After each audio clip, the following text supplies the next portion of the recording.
The Johnsky is a YouTube channel run by and run for people over the age of 13. People under the age of 13 should click off of this video right now, or watch with a parent or guardian. Viewer discretion is advised.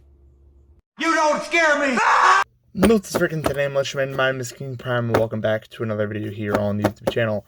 Today we're going to be taking a look at another Star Wars Vintage Collection action figure, or I should say set of Star Wars Vintage Collection action figures, that being the Star Wars Vintage Collection Phase 2 Clone Trooper 4-pack. Now, of course, this is not just Phase 2 Clone Troopers. You do have 501st and 332nd in this set, but I will just say Phase 2 because that's what it says on the box. Before we crack this thing open and take a look at those figures, let's take a look at what they come in.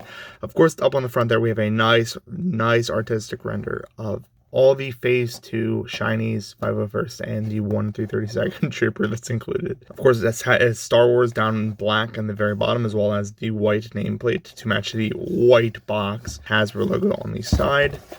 On the other side, you got some legal jargon. Doesn't really matter. On the other side, would you know, legal jargon.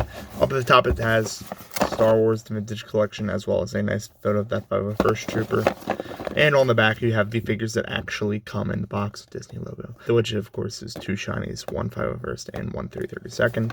Down the bottom, you got some legal jargon, and that is about it. Inside the packaging, as you can see, there are individual cells for the clones, and we'll get into that in a second. But as I say in every single video, my friends, you only really care about the packaging if you're a boxed or carded collector, which I'm not. I'm here to open and review toys, and that is just what I'm going to do. Freeze frame. Krieger's a separatist. Maipei's a neo-republican. The Gorman Front, the Partisan Alliance, sectorist, human cultist, galaxy partitionist. They're lost. All of them lost. Lost. Freeze frame on freeze, and here are the clones out of the packaging. But before we take a look at them, let's take a look at what they come with. Of course, first off, you do have 2 included DC-15s, which are, just the long rifle variants. These are nothing new. We've seen these before. This is the exact same mold that came with the Phase 1 Clone Trooper, if you've had those. Same exact mold, so there's really nothing new. It's just a different plastic, I think, and even then, not by much. So, of course, the sculpted detail is very nice on these. It would have been nice to have, a painted buttstock or whatever, but other than that, these are pretty average. Just bring in one of the other clones here. You can, of course, just put this in his hand, have him hold it like this, and there you go. You have just, a clone holding the DC-15. Also included are the DC-15As, which you see all of the other clones holding. I usually don't put on the long rifles just because the 15As are more mobile, and I have an easier time posing these on shelves with these. So I like to use these instead. It's just personal preference. Obviously, you have 4 of these included. So 1, 2, 3, 4. 1 for each clone, and then 2 of the long rifles included. So if you want to swap out one of the clone's weapons for something with a little bit more accuracy, you can do that. But moving on to the clones themselves, they are just absolutely phenomenal looking. I adore the way these things look. Of course, we do have the 2 clones that are just shinies. There's nothing specific to them with their markings, but the accuracy on the helmets is perfect. You have, and I'll zoom in here for a second, you have the tally marks for the vents on the side of the helmet, as well as the studs picked out there in what looks to be gunmetal, but is probably black. I just have bad eyesight. On the chin and on either side of the respirator part of the helmet. On the side, you do have that black band that goes all the way around the helmet, as well as the 2 little black pieces on either side of the ear. And then, of course, the T-visor with the mouth looks absolutely fantastic. This is exactly what I'd want in a Clone Trooper figure, and this is no different from what I used to see when I was a kid in the Clone Wars line, except this is obviously the realistic styling from Revenge of the Sith. And both of the clones are like that. They really did a really great job matching up all the details on the helmets to make these figures look as rank and file as possible, but also with giving them an extreme amount of accuracy to how they look in the films.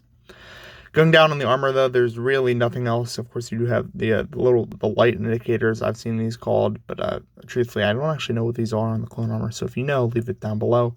Both figures have these, and of course, they do have the comm links on their arms as well. Their belts are accurate there for the Phase 2 styling, as well as the backplate, which is also accurate, just unpicked out in detail. Thermal detonator, of course, on the back of the belt. The midriff is also perfect for the clone jibbers for Phase 2. It has the little details in there, and the ridges, of course, that go up on either side. Same thing there, and I'll get you a better look at it right there. As you can see, the detail is perfect in there, as well as the knee pads that go down into the boots. You pretty much know the deal. The bottoms of their feet are painted, which is nice to see. Sometimes they aren't, so I'm glad they chose to pick out this detail here. And that is that for these ones. On to the 501st Trooper. This is probably my favorite of the set. I like the 332nd, but I like the chipping that they did on the chest there. As you can see, there's just a couple of spots in which the white paint is flecked over the blue to make it look like it's battle damaged. I wish that detail would have continued onto the shoulders a little bit. Because as you can see, it did continue onto the leg stripes, the pinstripes, the dual stripes that go down on the side of the legs, which is accurate. But it doesn't on the shoulder, which is kind of sad. And even on the helmet. The helmet's perfectly clean and the shoulders are clean, but the chest and the legs aren't, which is a strange detail. But as you can see, that this guy is a perfect 501st Trooper. He has the cuffs around the wrist, as well as the double block there in the inside of the dart shape on his chest armor as well. He has the 2 shoulder pads picked out in blue, as well as the helmet picked out with a long blue stripe, which goes from the chin all the way to the back of the helmet.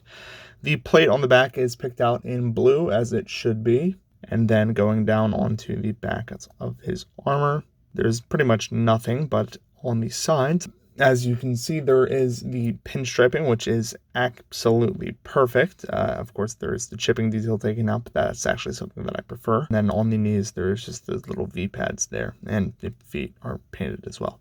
So good detail there for the 501st Trooper. I kind of would have wished there would have been a little bit more weathering, but the detailing is accurate, and that's what really matters.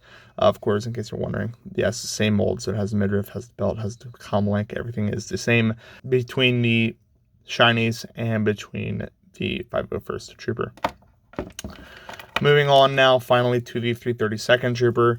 He's pretty much exactly the same as the 501st. However, he has one big difference, which is the Togruta, or I should say the Ahsoka Tano specific pattern on his helmet, which looks absolutely fantastic.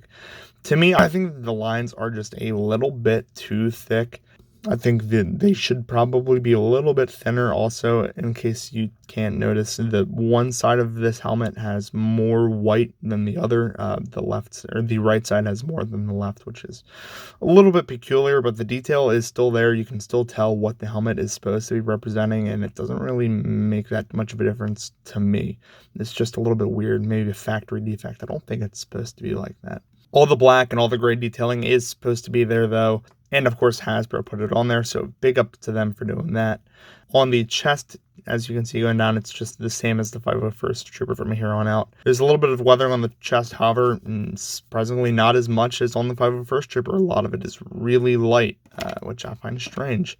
Same blue shoulder pieces and same blue cuffs around the wrists. Back plate is surprisingly not painted, unlike the 501st Trooper, which I find peculiar. I don't know why. They literally just had to put these 2 bodies in the same jig and it would paint everything. So why this one isn't painted is very weird to me. But of course, going down onto the legs, you do have the dual pinstriping and the chevrons on the knees, which is very nice. Bottom of the feet are obviously painted, so we're 4 for 4 for that, which is great. Instead of going through all the figures' articulation individually, because these are the exact same figure, I'm just going to do the 332nd one, and you can just apply that to any of the figures that came before that. So obviously, at the head, you do have a dumbbell joint, so you can get the action there, which is very nice. But other than that, he has a great range of motion at the head. Fantastic stuff there. He does also have a good range of motion at the shoulder. His arms can go all the way around, and if you lift up this soft plastic shoulder piece all the way out, so that's great to see. I love this piece of engineering with the soft shoulders. This is something that they're doing a lot more in VC figures, and I am fully on board with that, just for the added articulation. He does also have a elbow joint which can go about 90 degrees. It can also double as a swivel there. His wrists are also on a swivel and can go in and out on the left hand and up and down on the right. So perfect for a shooter figure because, you know, he wields blasters primarily. So him having two different wrists would be perfect for articulating that weapon. He does have a diaphragm joint, so you can get his Clone Trooper reps in, as well as, if you can believe it, a joint at the waist proper. So you could get an actual waist joint to make your poses a little bit better. At the legs, and mind the angle here, you do have ball jointed hips, thank God, so you can get a full range of motion forward, about that far back before the butt plate starts to get in the way and you have to go out, and then a full range of motion outwards. You might be able to, no, not quite, but you can almost get the full Van Damme out of this guy. So great splits there. Up at the top of the leg, you do have an upper thigh swivel, as well as a knee bend, which goes a little bit past 90 degrees. He does have a foot bend, so a foot down, foot up, and of course that aforementioned ankle pivot, which is very nice. So overall, fantastic articulation for this figure. The only thing that is holding this figure back from being perfect is that it does not have removable helmets, which is bewildering to me because I know that the Phase 2 figures, the Phase 2 shinies that were released for Andor have removable helmets, as do the Phase 1s for Attack of the Clones, which this figure is based off of. So why we don't have removable helmets is beyond me. I don't think it would have been that much out of the cost to give all these guys removable helmets. And in case you're wondering, yes, all three of them do not have removable helmets, which is very unfortunate. They just have ball joints at their heads. So, you know, that's infuriating. It was this close to being a absolutely perfect set, but we'll talk more about that in my final thoughts. For now, let's get some other figures in here compared to the clones. Freeze frame. Am I going to see you again? Probably not, no. Freeze frame on freeze. Here are the clones next to our previous Star Wars Vintage Collection review.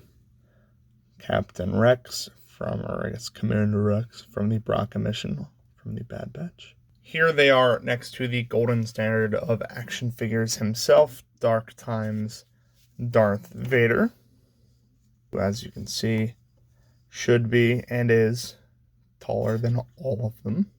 Here they are next to the figure that they are based on, or at least that the mold is probably going to be most closely associated with. The Phase 1 shiny from Attack of the Clones. So as you can see, all of the clones are pretty much perfectly in line with what they are supposed to be. All these figures, except for Vader, obviously, share a mold, and so take on the lineage of the clone mold, at least the new clone mold. And this looks absolutely perfect together. Because Rex doesn't actually have a removable helmet, he has a swappable one. It's A, smaller, and B, shorter than all the other ones. But as you can see at the shoulders, Rex is the exact same height as all the rest of the clones. So that's how they all look together, but that's enough for the scale pedantics. Let's move on to my final thoughts so I can tell you exactly what I think about these clones. Freeze frame.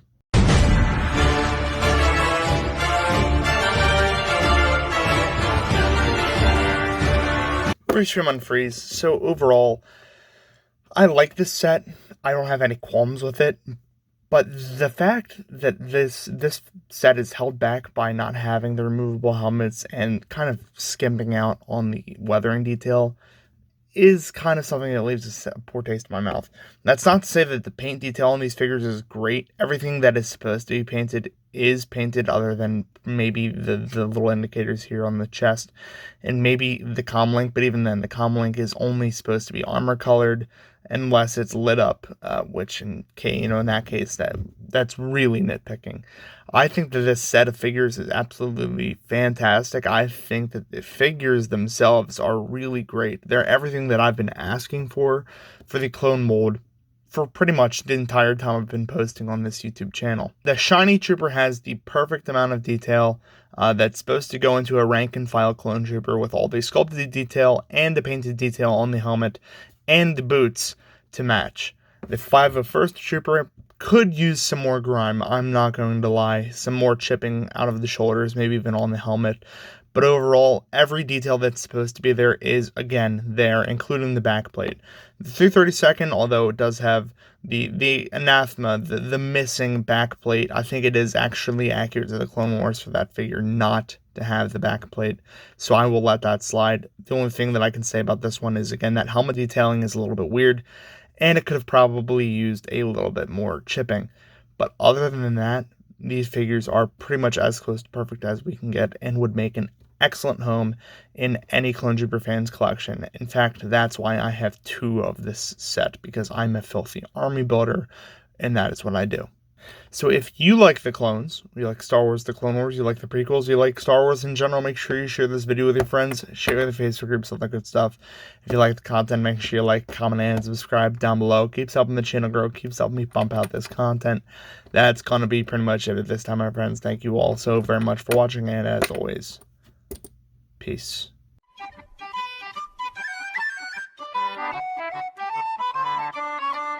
Oh!